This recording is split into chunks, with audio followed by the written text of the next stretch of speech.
मेरे प्यारे सभी विद्यार्थियों को सुप्रभातम। अपन 2 का चैप्टर पढ़ रहे हैं जो कि आज समाप्त हो जाएगा। उसका जो अगला टॉपिक है कल अपन ने पढ़ लिए थे, जो कोई चालक है उस चालक की सतह पर लगा बल, उसका व्यंजक उत्पन्न कर लिया था अपन ने, साथ ही दाब को भी पढ़ा था। अब उसे नेक्स्ट टॉपिक है कि विद्युत क्षेत्र में एकांक आयतन में ऊर्जा। तो हम लोग जानते हैं कि चालक की, अभी कल पढ़ा था वो टॉपिक, उसके हिसाब से बता रहे हैं कि कोई चालक है, उस चालक की सतह पर उस पर उपस्थित आवेश, अगर वो आवेशित है तो उस पर उपस्थित आवेश के कारण उसकी सतह पर बल लगता है और उस बल की दिशा होती है लंबवत बाहर की ओर। तो उसके कारण जो बल लगेगा, उस बल के कारण जब अपन ये कहें कि आवेश, अगर उस सतह पर आवेश की मात्रा बढ़ाएं, मीन जो आपने चार्ज क्यू दे रखा है उसको और बढ़ाएं, तो चार्ज को बढ़ाने से क्या होगा, चार्ज को बढ़ाने से वहाँ पे उनमें प्रतिकर्षण बल और बढ़ेगा। या फिर ये कहें कि उसके विद्युत क्षेत्र के आयतन में वृद्धि की जाए, क्योंकि चार्ज बढ़ाओगे तो विद्युत क्षेत्र होता है E=KQ/R²। तो जब Q बढ़ेगा तो E भी बढ़ेगा। तो विद्युत क्षेत्र के आयतन में वृद्धि की जाए या चार्ज बढ़ाया जाए, तो इसको बढ़ाने के लिए, वृद्धि करने के लिए बल के विरुद्ध आपको कार्य करना पड़ेगा और वही कार्य ऊर्जा के रूप में संचित होता है। फिर उसको अपन एकांक आयतन की निकालेंगे तो वो एकांक आयतन की ऊर्जा आ जाएगा। तो उसी के लिए अपन पढ़ रहे हैं कि अपने पास कोई चालक होता है, उस चालक की सतह पर विद्युत बल की जो दिशा होती है वो सतह के लंबवत बाहर की ओर होती है।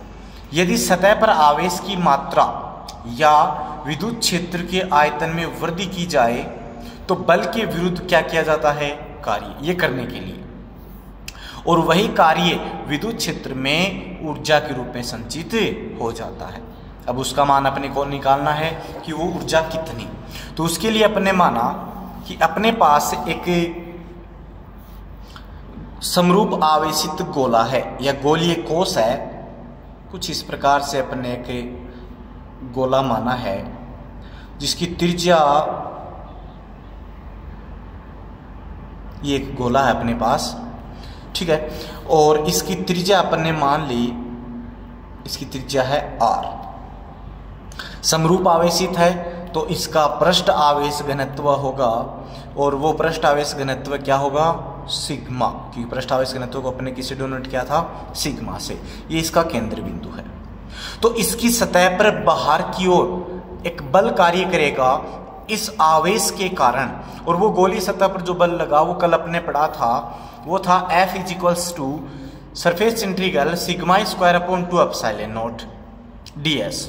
σ² नियत है, ε0 नियत है, बाहर आ गए, क्या बचा, F=σ² /2ε0 सरफेस इंटीग्रल ds। ठीक है, सरफेस इंटीग्रल ds मतलब इसका संपूर्ण क्षेत्रफल, और इसका संपूर्ण क्षेत्रफल कितना, ये गोलीय कोश है तो गोले का पृष्ठीय जो क्षेत्रफल होता है वो होता है 4πr²। तो इसकी त्रिज्या कितनी, r, तो हो जाएगा F=σ² /2ε0 × 4πr²। इतना बल इस पे लग रहा है। तो अगर आप इसके आवेश में वृद्धि करते हैं तो इस बल के विरुद्ध आपको क्या करना पड़ेगा, कार्य करना पड़ेगा। ठीक है, तो देखो अब अपन क्या करें, इस पर आवेश की मात्रा बढ़ाएं या विद्युत क्षेत्र के आयतन में वृद्धि कर दें। ठीक है, विद्युत क्षेत्र बढ़ा दें। तो इसके लिए मैंने क्या किया कि इसकी जो बाह्य सतह है उसको संकुचित कर दिया। कितनी दूरी से, dr दूरी से मैंने इसको क्या कर दिया, संकुचित कर दिया, सभी दिशाओं में, चारों तरफ से आपने इसको संकुचित कर दिया। ये कितनी, ये जो दूरी है ये dr है, तो इसकी त्रिज्या कितनी बच गई, r - dr। इतना आपने संकुचित कर दिया तो ये पृष्ठ जो क्षेत्रफल, पृष्ठीय क्षेत्रफल पर जो आवेश थे वो बिल्कुल और भी पास आ जाएंगे।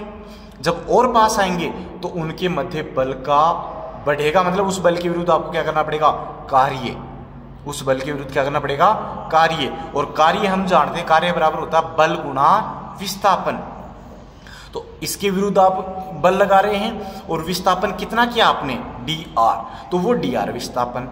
ठीक है, F का मान समीकरण 1 से रखा, तो dw is equals to sigma square upon 2 epsilon naught 4 pi r square dr। ठीक है, अब जो आपने इसका आयतन में कमी की है वो कितनी, वो इतनी जो आपने इसको क्षेत्रफल को घटाया, क्षेत्रफल और दूरी को घटाया, क्योंकि क्षेत्रफल पृष्ठ ये था, उसमें से साथ ही दूरी को इंक्लूड किया आपने, कम किया है, तो क्षेत्रफल गुणा दूरी क्या होती है, आयतन होता है। तो देखें, तो संकुचन के कारण विद्युत क्षेत्र के आयतन में क्या हुई, वृद्धि, या मैं ये कह सकता हूं कि उस गोले के क्षेत्रफल में क्या हुई, कमी, गोले के आयतन में, तो गोले के आयतन में तो कमी, लेकिन विद्युत क्षेत्र के आयतन में क्या, वृद्धि। कितनी, आयतन होता है क्षेत्रफल गुणा दूरी, तो dv is equals to 4 pi r square, इसका क्षेत्रफल जो पृष्ठीय था और इतनी दूरी पर आपने उसको कम किया है। तो इस 4 पाई r स्क्वायर dr की जगह मैं क्या लिख सकता हूं, dv, तो समीकरण क्या बनेगी, dw is equals to sigma square upon 2 epsilon naught dv, ये समीकरण अपनी बनती है। तो देखो ये अपने पास आ गया, तो कार्य आ गया इतना dr विस्थापन में। अगर आप संपूर्ण विद्युत क्षेत्र में संचित ऊर्जा की बात करें तो संपूर्ण, ये तो है सिर्फ dr दूरी विस्थापित करने में संचित ऊर्जा, तो संपूर्ण विद्युत क्षेत्र में संचित ऊर्जा की बात करें तो वो किसके तुल्य होगी, वो होगी किए गए कार्य के तुल्य।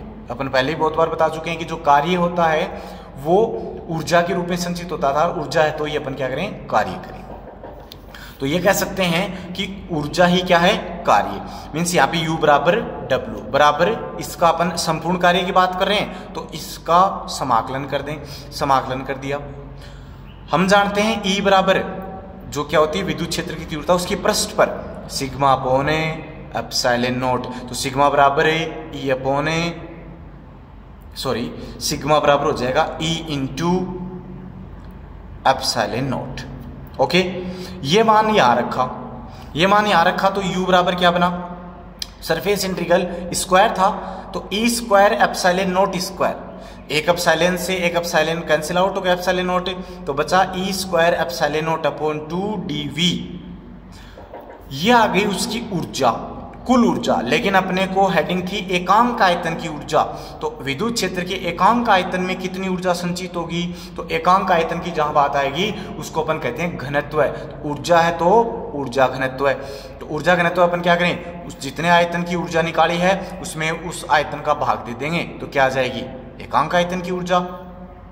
तो UV बराबर क्या बन जाएगा, UV क्या है, एकांक आयतन में संचित ऊर्जा या ऊर्जा घनत्व है, बराबर है ये कार्य dW अपॉन dV, तो इसमें आप dV को dV से डिवाइड कर दें तो क्या बचेगा, sigma square upon 2 epsilon not, या फिर E की फॉर्म में रखें तो E square epsilon naught upon 2। तो ये जो व्यंजक आया है ये है विद्युत क्षेत्र के एकांक आयतन में संचित ऊर्जा, जो कि इस प्रकार से दी जाती है। यदि आप निर्वात या हवा के स्थान पर कोई माध्यम भरें तो उस स्थिति में क्या होगा, उस स्थिति में एप्सिलॉन नॉट को एप्सिलॉन द्वारा प्रतिस्थापित कर देंगे, तो क्या मिलेगा, यदि निर्वात के स्थान पर माध्यम भरा हो तो एकांक आयतन की ऊर्जा या ऊर्जा घनत्व UV बराबर हो जाएगा सिग्मा स्क्वायर अपॉन 2 एप्सिलॉन बराबर E स्क्वायर एप्सिलॉन अपॉन 2।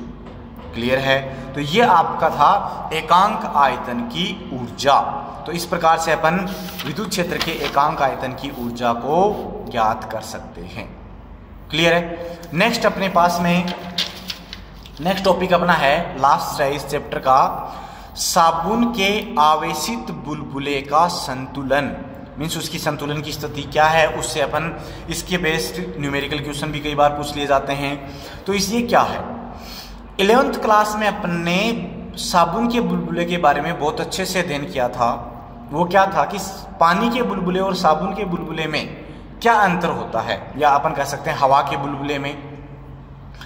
अंतर ये है कि सिंपल जो बुलबुला होता है अपने पास उसमें एक परत होती है, मीन्स जो पानी और हवा को पृथक करती है, वहां पे एक ही परत होगी जो पानी और हवा को पृथक करेगी। इसको इस प्रकार समझें कि पानी का बुलबुला है जैसे ये, इस प्रकार से। तो इसमें हवा और पानी को, जैसे पानी में बुलबुला उठ के आता है तो उसके बाहर तो होता है पानी, जल, और अंदर क्या होती है, हवा। तो इन दोनों माध्यमों को एक ही पृथक कर रही है, एक लेयर पृथक करती है। जबकि अगर अपन हवा की बात, उसके साबुन के बुलबुले की बात करें तो साबुन का बुलबुला किस प्रकार से होता है, साबुन का बुलबुला होता है इस प्रकार से, उसमें 2 लेयर होती हैं, इस प्रकार से 2 लेयर। कैसे, एक लेयर बनी होती है पानी की, लेयर बनी होती है तो पानी की लेयर के बाहर कौन होता है, हवा। वो लेयर किसकी बनी हुई है, पानी की, और उसके अंदर भी क्या भरी होती है, हवा।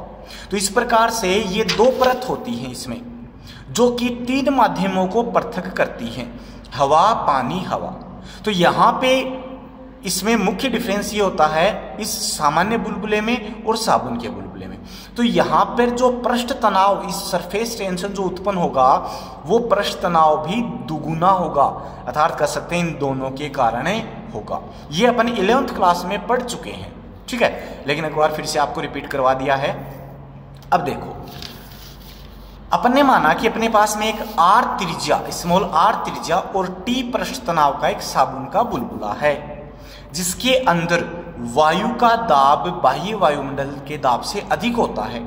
साबुन का जो बुलबुला होता है उसके अंदर वायु का जो दाब होता है, आंतरिक जो पृष्ठ पर जो दाब लगता है बाहर की ओर, वो बाहर से लगने वाले, जैसे अपन बात करें यही बुलबुला था, तो इसके आंतरिक भाग में ऐसे इस प्रकार से ये दाब लगता है इसकी सतह पर, और बाहर से एक दाब लगता है वायुमंडलीय दाब। तो इस वायुमंडलीय दाब की तुलना में ये जो दाब अंदर लग रहा है इंटरनली, ये अधिक होता है, ठीक है, बाहर की तरफ। तभी तो अपन कहते हैं कि कुछ समय पश्चात बुलबुला फूट जाता है। तो ये दाब अधिक कितना, ये जो दाब अधिक होता है, ये किसके द्वारा संतुलित होगा, ये संतुलित होगा इस पृष्ठ तनाव के कारण। और ये जब दोनों संतुलित होंगे तो बुलबुला बना रहता है अपना, फूटता नहीं है। तो जो अंदर दाब अधिक लग रहा था, एक्सेस प्रेशर, वो इस पृष्ठ तनाव के कारण, जो इसकी पृष्ठ तनाव T के कारण जो बल उत्पन्न होगा, दाब उत्पन्न होगा, वो अपने पास इसको संतुलित करेगा। क्लियर है। एक चीज यहाँ पे और बता दें आपको कि जो दाब और पृष्ठ तनाव है, इनमें डिफरेंस क्या है। देखो, P बराबर होता है F/A, एकांक क्षेत्रफल पर लगने वाला बल क्या कहलाएगा, दाब। तो दाब के कारण जो बल उत्पन्न होगा वो होगा F बराबर P × A, ठीक है। और पृष्ठ तनाव T क्या होता है, एकांक लंबाई पर लगने वाला बल। पृष्ठ तनाव क्या होता है, उसकी सतह की एकांक लंबाई पर लगने वाला बल, उसकी एकांक लंबाई पर आरोपित जो लंबवत बल होता है वो क्या होगा, पृष्ठ तनाव होगा। और क्षेत्रफल पर लगेगा तो क्या होगा, दाब होगा। तो यहां से पृष्ठ तनाव के कारण जो बल लगता है वो आता है T × L। तो इन चीजों का भी अपन यूज करेंगे, ठीक है। देखें, तो संतुलन अवस्था में ये कहा कि अधिक होता है, तो बुलबुले के अनावेशित, अभी चार्ज नहीं है, न्यूट्रल है, उस स्थिति में दाब अधिक कितना होगा, पृष्ठ तनाव के कारण जो बल उत्पन्न हो रहा है उसके कारण उससे संतुलित होता है। तो संतुलन अवस्था में क्या होगा, दाब अधिक के कारण उत्पन्न बल पृष्ठ तनाव के कारण उत्पन्न बल के क्या होगा, तुल्य, तभी तो संतुलन रहेगा, उसमें फूटेगा नहीं।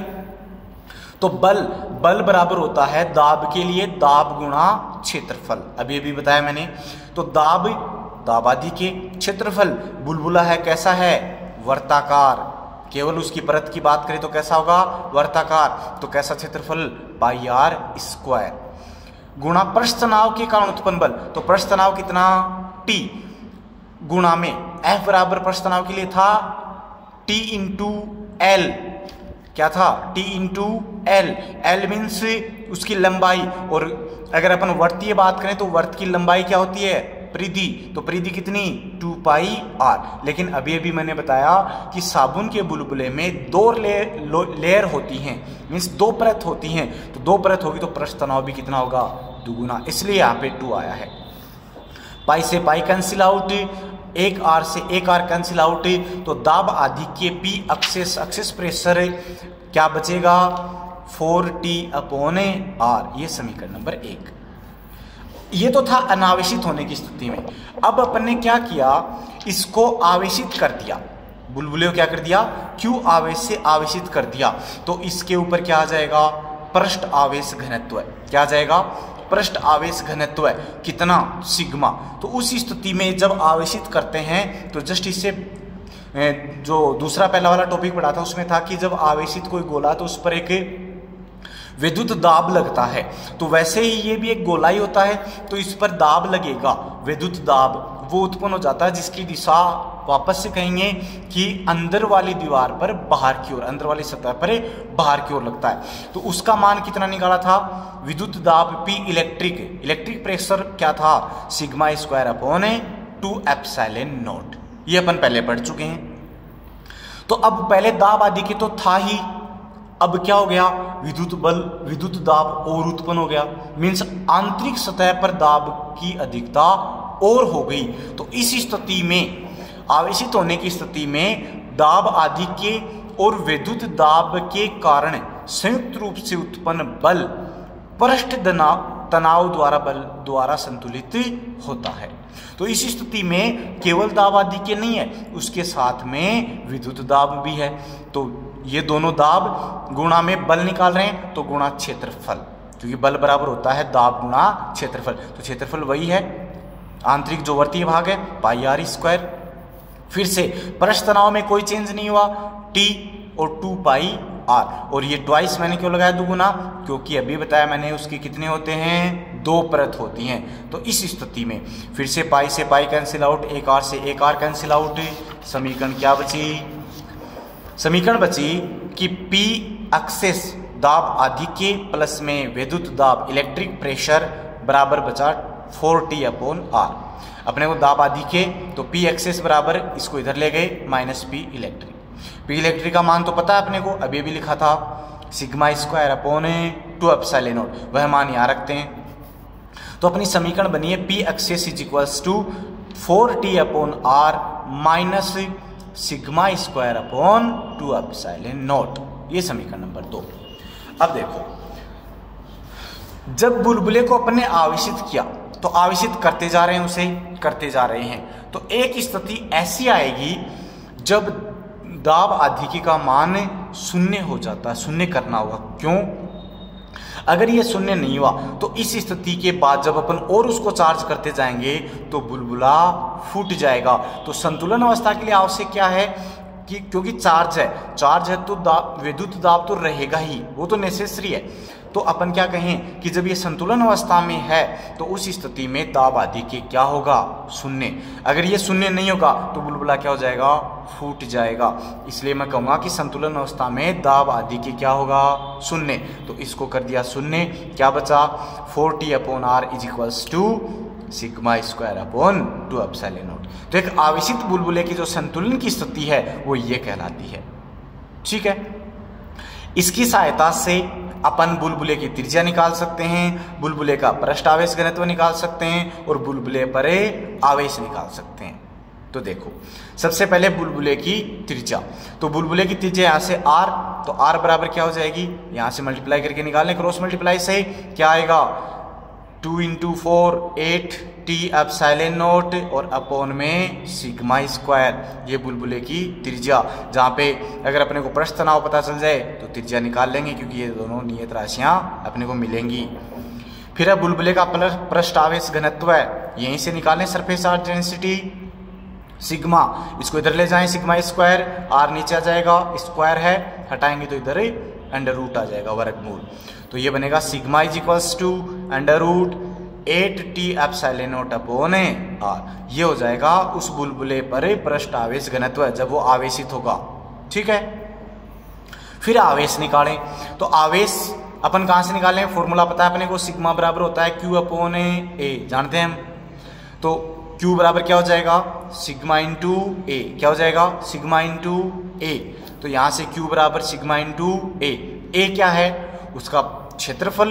तो यहाँ पे क्षेत्रफल गोला ले रखा आपने, क्योंकि एक गोलीय कोष की तरह व्यवहार करेगा साबुन का बुलबुला, और गोलीय कोष की तरह व्यवहार करेगा तो गोलीय कोष का जो पृष्ठीय क्षेत्रफल होता है वो कितना 4 पाई आर स्क्वायर, कितना 4 पाई आर स्क्वायर। ये मान यहाँ रखा, सिग्मा का मान यहाँ से रखा। तो इसको जब सोल्व किया अपन ने, तो सोल्व किया तो अपने को क्या मिला, ये r है, इसको अंदर मल्टीप्लाई किया तो अंदर जाएगा वर्गमूल में, तो r की पावर 4 हो जाएगा, एक r से एक r कट गया, r की पावर 3। तो इसको अपन ऐसे लिख सकते हैं कि बुलबुले पर आवेश q बराबर देखें क्या है 4 pi under root 8t epsilon naught r3। इसको दूसरी फॉर्म में अपन इस प्रकार से भी लिख सकते हैं, q बराबर यहाँ से अपने को अंडर रूट 8 था, इसको 4 इंटू 2 रखें, 4 अंडर रूट से बाहर आ गया 2, तो ये हो गया 8 पाई, आर स्क्वायर एक अलग कर लिया तो उसमें से एक आर बाहर आ गया ये, तो अंदर यहाँ बच गया 2, यहाँ टी एप्सिलॉन नॉट और एक आर। तो ये होता है उस आवेशित बुलबुले पर आवेश। तो ये साबुन का बुलबुला था, इसको अपन ने पढ़ा है। और इसी के साथ अपना जो चैप्टर नंबर 2 था गाउस के नियम एवं उसके अनुप्रयोग, ये समाप्त होता है। अब इससे संबंधित आपकी और भी कोई प्रॉब्लम्स हैं, कुछ डाउट्स हैं, उनको आप पूछ सकते हैं, कमेंट बॉक्स में कमेंट कर सकते हैं। ओके स्टूडेंट्स, धन्यवाद।